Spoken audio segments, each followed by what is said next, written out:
Hello guys, welcome back. दोस्तों, ये कहानी है दिल्ली के सुंदर नगरी की। सुंदर नगरी में एक लड़का रहा करता था जिसका नाम नीरज था। नीरज रोजाना सुबह मॉर्निंग वॉक के लिए सुंदर नगरी के ही करीब एक बहुत बड़े पार्क में जाया करता था। उस पार्क में लगभग 1 से 2 घंटे तक मॉर्निंग वॉक करने के बाद ही नीरज अपने घर वापस आया करता था।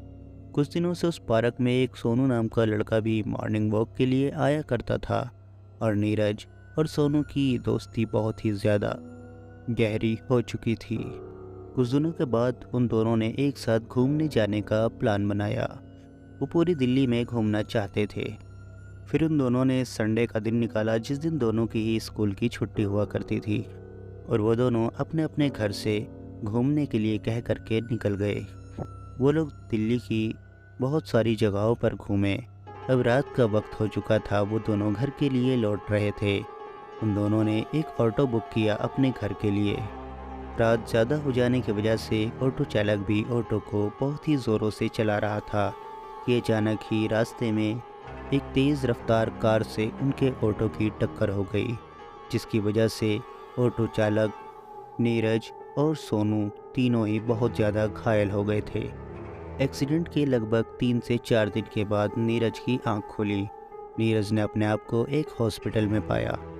जब नीरज बोलने लायक हो गया तो उसे ध्यान आया कि उसका दोस्त सोनू, वो भी उसके साथ था और उसका भी एक्सीडेंट हुआ था।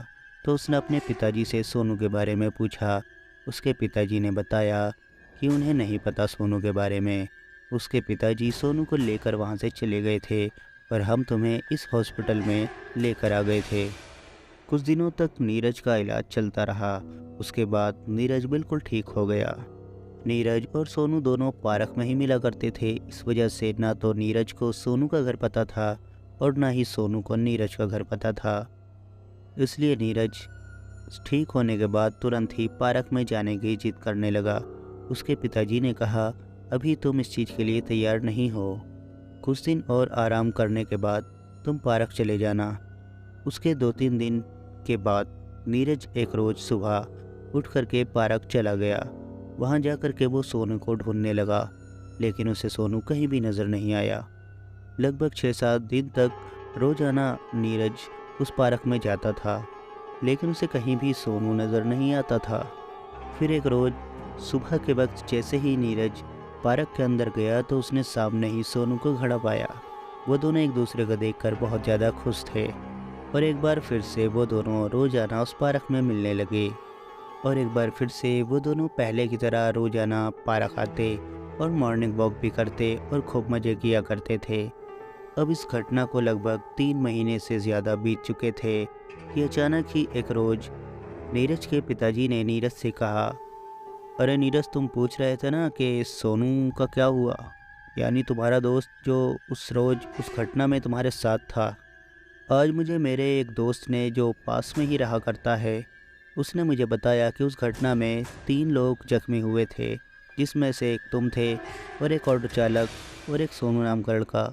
ऑटो चालक और सोनू नाम का वो लड़का, वो दोनों मर चुके थे और तुमको एम्बुलेंस ने हॉस्पिटल पहुंचा दिया था।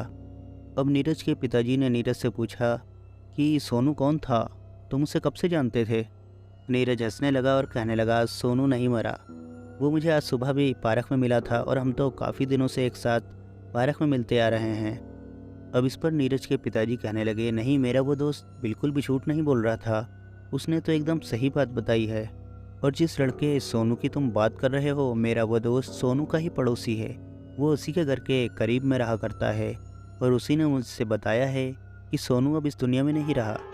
लेकिन नीरज अपने पिताजी की एक बात नहीं माना और उसने कहा कि सोनू मुझे रोज़ मिलता है और आज सुबह भी मैं उसी के साथ था और सोनू कल सुबह भी आएगा, वो मुझसे कह कर गया था। अब नीरज के पिताजी उसकी ये बात सुन कर के वहाँ से चले गए और उन्होंने अपने उस दोस्त से एक बार फिर से पता किया।